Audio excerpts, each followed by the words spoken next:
శ్రీ గురుభ్యో నమః. హిమాలయన్ భక్తి టీవీ ప్రేక్షకులకు నమస్కారం. కార్తీక పురాణం 30వ రోజు పారాయణం. సూత ప్రోక్తమైన విషయాలను వినిన ఋషులు, ఓ మునిరాజా, రావి చెట్టు ఎందువలన అంటరానిదయింది? అయినప్పటికీ శనివారం నాడు మాత్రం ఎందుకు పూజనీయతను పొందింది అని ప్రశ్నించగా సూతర్షి వారిని సమాధానపరచసాగాడు. రావి చెట్టు దరిద్రదేవత. పూర్వం క్షీరసాగర మథనంలో లభించిన అనేక వస్తువులలో లక్ష్మిని, కౌస్తుభాన్ని శ్రీహరికి సమర్పించి తక్కిన సంపదనంతా దేవతలు తీసుకున్నారు.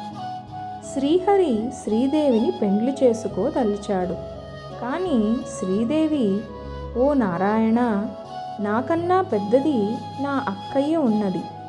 ఆ జ్యేష్ఠకు పెళ్లి కాకుండా కనిష్టనైన నేను కళ్యాణమాడడం పాడి కాదు కనుక ముందామె మనువుకై సంకల్పించమని కోరింది. ధర్మబద్ధమైన రమ మాటలను అంగీకరించి విష్ణువు ఉద్దాలకుడనే మునికి జ్యేష్ఠాదేవిని సమర్పించాడు.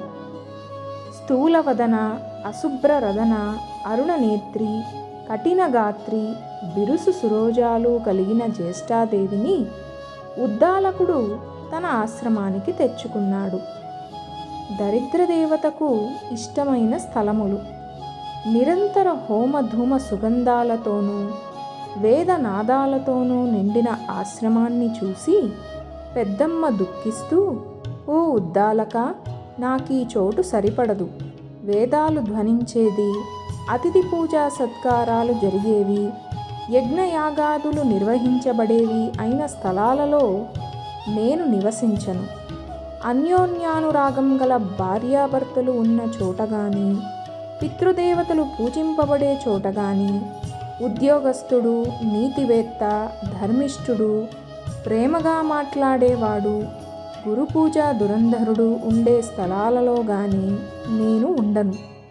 ఏ ఇంటిలో అయితే రాత్రింబవళ్ళు ఆలుమగలు దెబ్బలాడుకుంటూ ఉంటారో, ఏ ఇంట్లో అతిథులు నిరాశతో ఉసూరుమంటారో, ఎక్కడైతే వృద్ధులకు, మిత్రులకు, సజ్జనులకు అవమానాలు జరుగుతుంటాయో, ఎక్కడైతే దురాచారాలు, పరద్రవ్య, పరభార్యాపహరణ శీలురైన వారుంటారో అలాంటి చోటులోనైతేనే నేను ఉంటాను.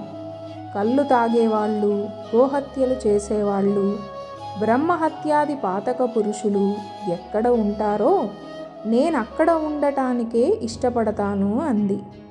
రావి మొదట్లో జ్యేష్ఠావాసం. ఆమె మాటలకు వేదవిధుడైన ఆ ఉద్దాలకుడు కించిత్తు నొచ్చుకున్నవాడై, ఓ జ్యేష్ఠ, నీవు కోరినట్లుగా నీకు తగిన నివాస స్థానాన్ని అన్వేషించి వస్తాను. అంతవరకు నువ్వు ఈ రావి చెట్టు మొదట్లోనే కదలకుండా కూర్చోమని చెప్పి బయలుదేరి వెళ్ళాడు. భర్త ఆజ్ఞ ప్రకారం జ్యేష్ఠాదేవి రావి చెట్టు మొదలలోనే అలాగే ఉండిపోయింది.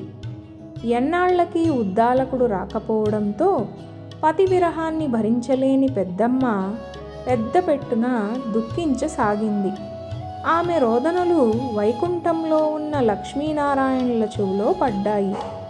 వెంటనే లక్ష్మి తన అక్కగారిని ఊరడించవలసిందిగా విష్ణువును కోరింది. విష్ణువు కమలా సమేతుడై జ్యేష్ఠాదేవి ఎదుట ప్రత్యక్షమై ఆమెను ఊరడించుతూ, ఓ జ్యేష్ఠాదేవి, ఈ రావి చెట్టు నా అంశతో కూడి ఉంటుంది కనుక దీని మూలంలోనే స్థిర నివాసం ఏర్పరచుకొని ఉండిపో. ప్రతి ఏటా నిన్ను పూజించే గృహస్థుల యందు లక్ష్మి నివసిస్తూ ఉంటుంది అని చెప్పాడు. ఆ నియమాలలోనే ప్రతి శనివారం రావి చెట్టు పూజనీయగాను, అక్కడ జ్యేష్ఠాదేవిని షోడశోపచార విధిని అర్పించే స్త్రీల పట్ల శ్రీదేవి అమిత కరుణా కలితే అనుగ్రహించేటట్లుగాను ఏర్పరచాడు శ్రీహరి. ఓ ఋషులారా, సత్యభామకు శ్రీకృష్ణుడు చెప్పినట్లుగా నారదుని చేత పృథు చక్రవర్తికి చెప్పబడిన విధానంగా నేను మీకీ పద్మ పురాణాంతర్గత కార్తీక పురాణాన్ని వినిపించాను. ఎవరైతే ఈ కార్తీక మహత్యాన్ని చదువుతున్నారో, వింటున్నారో, వినిపిస్తున్నారో వారు సమస్త పాపాల నుండి విడువడి విష్ణు సాయుధ్యాన్ని పొందుతున్నారు అని సూతుడు చెప్పగా విని సంతసించిన ఋషులు అక్కడ నుంచి బదరీవన దర్శనాకాంక్షులై పయనమయ్యారు. 30వ రోజు పారాయణము సమాప్తము. పోలి స్వర్గమునకు చేరుట అంటే వైకుంఠమునకు పోవుట. ఆంధ్రదేశమున పవిత్ర కృష్ణానదీ తీరమున బాదర అను గ్రామముండెను. ఆ గ్రామములో నివసించుచున్న అన్ని వర్ణముల వారును అన్నిటను సంపన్నులై ఉండిరి. పాడి పంటలు, భోగభాగ్యములు, సుఖశాంతులు మున్నగు వానితో ఆ గ్రామము సంతోషపూర్ణమై ఉండెను. ఆ గ్రామములో పోతుడు అను పేరుగల చాకలివాడొకడు కలడు. అతని భార్య మాలి క్రూర స్వభావురాలు, దయా దాక్షిణ్యములు లేనిదై గయ్యాళి అని పేరు పడెను. వారికి 4 కుమారులు కలరు. ఆ దంపతులు తమ కుమారులు 4కిని తగిన సమయములందు వివాహము చేసిరి. మొదట 3 కోడళ్లను తమ అత్తగారి వలనే పొగరబోతు స్వభావం కలిగి చెడ్డ పేరు తెచ్చుకున్నారు. అత్తగారితో సమానముగా గయ్యాళితనమును, చెడు స్వభావమును కలిగి ఉండిరి. 4వ కోడలు పోలి మృదు స్వభావురాలు, భర్త యందు ఆసక్తి కలిగి ఉండెను. ఊరివారి బట్టల మాలిన్యమును పోగొట్టి స్వచ్ఛతను కలిగించు పోతుడు మాత్రం తన కుటుంబ సభ్యుల దుష్ట స్వభావముచే ఏర్పడిన తన కుటుంబంలోని మాలిన్యమును పోగొట్టలేని స్థితిలో ఉన్నాడు. దీనికి తోడు వాని నిర్ధనత్వము కూడా వానిని బాధించుచుండెను.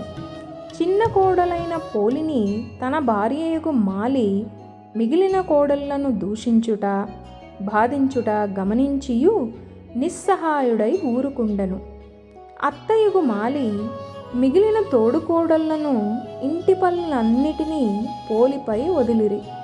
ఇంటి పనులన్నింటినీ మారు మాట్లాడక తల వంచి చేయుచున్న ఆమెపై జాలి అయినా లేక ఆమెపై చాడీలు చెప్పి ఆమె భర్తచే పోలిని కొట్టించి తిట్టించి సంతోషపడుచుండిరి. ఈ విధముగా తనను అత్త, తోడికోడళ్ళు అనేక విధములుగా బాధించుచున్నను, భర్తకు చాడీలు చెప్పి కొట్టించుచున్నను, తిట్టించుచున్నను పోలి తన శాంత స్వభావమును, దైవభక్తిని, ధర్మకార్యాశక్తిని విడువక కాలమును గడుపుచుండెను. ఇట్లుండగా కార్తీక మాసము వచ్చెను. గ్రామములోని వారందరూ కార్తీక మాస స్నానములను చేయుటకై కృష్ణానదికి పోవుచుండిరి. నదిలో స్నానము చేసి తీరమున దీపములకు వెలిగించుచు పూజలను చేయుచుండిరి. ఇట్లు గ్రామము నుండి నదీ స్నానమునకు, దీపారాధనకు, పూజలకు చాలామంది వెళ్ళిరి.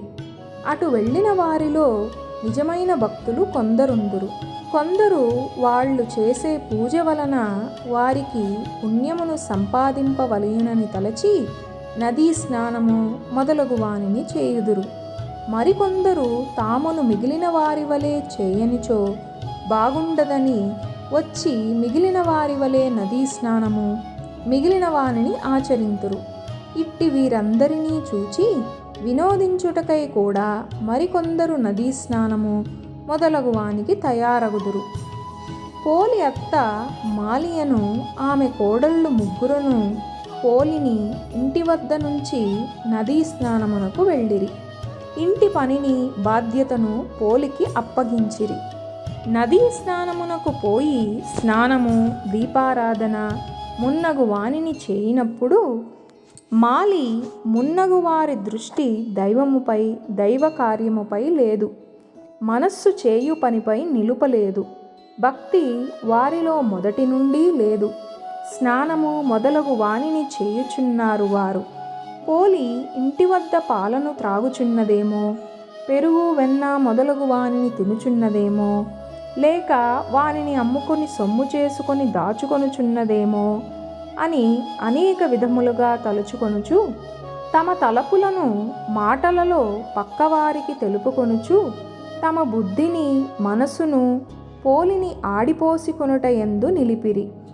వారి శరీరములు అవయవములు నదీ స్నానమును దీపారాధనమును దైవదర్శనమును చేయుచున్నవి. వారు కేవలము పోలిని నిందించుటలో మాటలను నిలిపిరి. ఈ విధంగా కార్తీక మాసమును కృష్ణా తీరమున వారు గడిపిరి.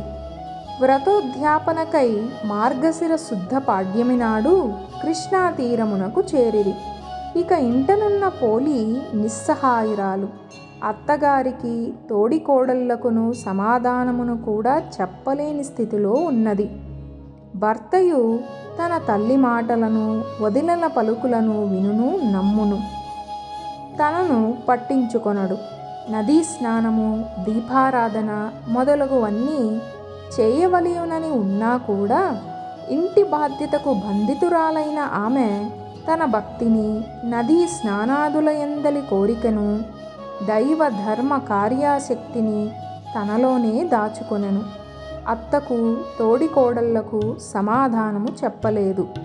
తనకొక సాటి జీవిగనైనా తలచిన వారి మానవత్వమునకు ఏమి చేయును? అప్పుడామె నిస్సహాయ రీతిలో ఇంటి బాధ్యతలను ఇంటి పనులను చేయుచు ఇంటిలోనే ఉన్నదై తన మనస్సులో ఇట్లనుకొనెను: దీనరక్షణ గోవింద జనార్దన స్వామి దీనబంధు, నేనేమి చేయగలను? అశక్తురాలను నిస్సహాయురాలను. నా అత్త తోడికోడళ్ళు నన్ను విడిచి నదీ తీరమునకేగి స్నాన దీపారాధన మున్నగు వానిని చేయుచున్నారు. వారి వలె నాకును పుణ్యమును సంపాదించవలెను, భగవంతుని పూజింపవలేను అని ఉండునని భావింపకపోయిరి. నేనేమియూ చేయలేకున్నాను. పవిత్ర నదీ స్నానమూ లేదు, స్ఫూర్తినిచ్చు దీపారాధన లేదు. మనస్సునకు ప్రశాంతతనిచ్చు దైవ దర్శనము పూజ పురాణ శ్రవణము ఏమీయునూ లేవు. ఏమి చేయుదును? నాకెట్టి గతి కలుగునో కదా, నేనెంత దురదృష్టవంతురాలను అని ఆమె బహువిధములుగా విచారించెను. మనస్సులో భగవంతుని ధ్యానించుచు పోలి తన పరిస్థితికి లోబడి ఇంటిలో కుండలో ఉన్న నీటితో స్నానమాచరించెను. చినిగిన వస్త్రమును ధరించిన ఆమె తాను ధరించిన జీర్ణ వస్త్రము యొక్క అంచును చించి వత్తిగా చేసెను.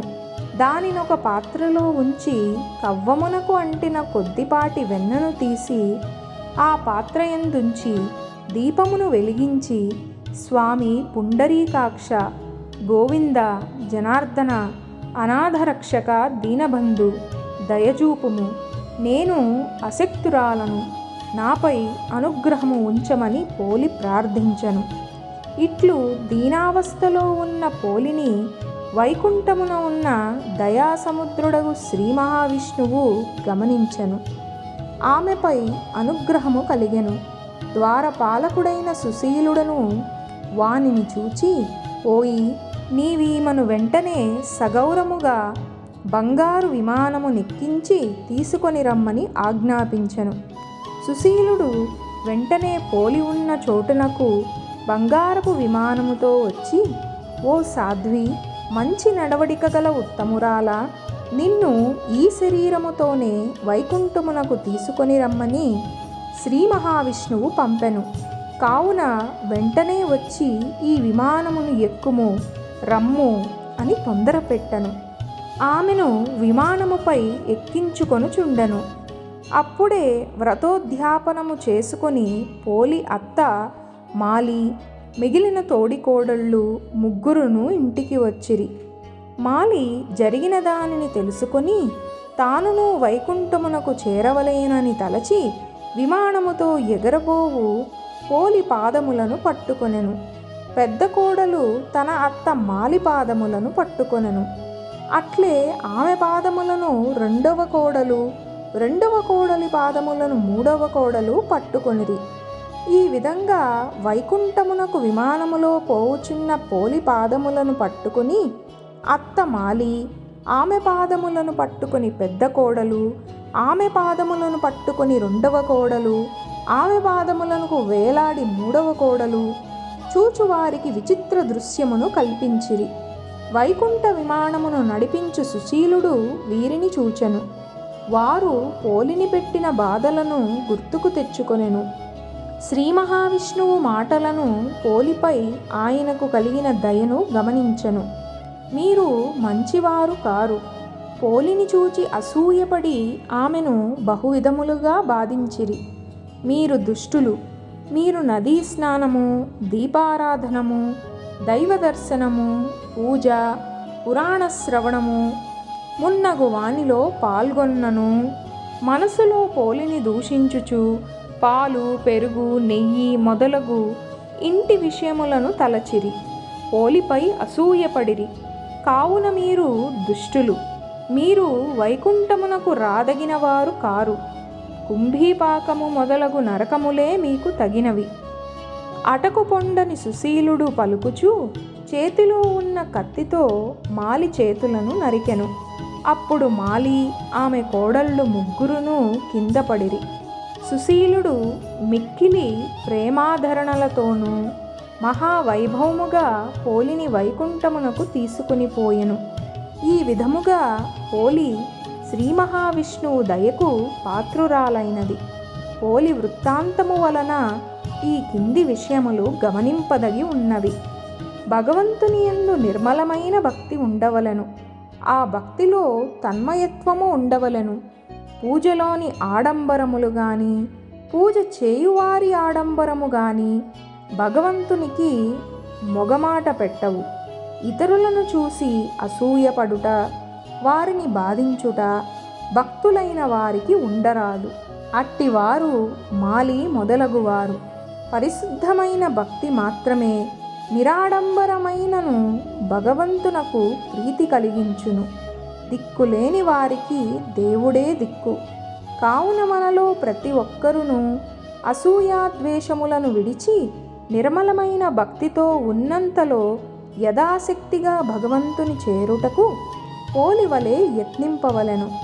మాలి మున్నగు వారు సంసారములోని మాయకు గుర్తులు కాగా, పోలి నిర్మల నిశ్చల భక్తికి ప్రతీక.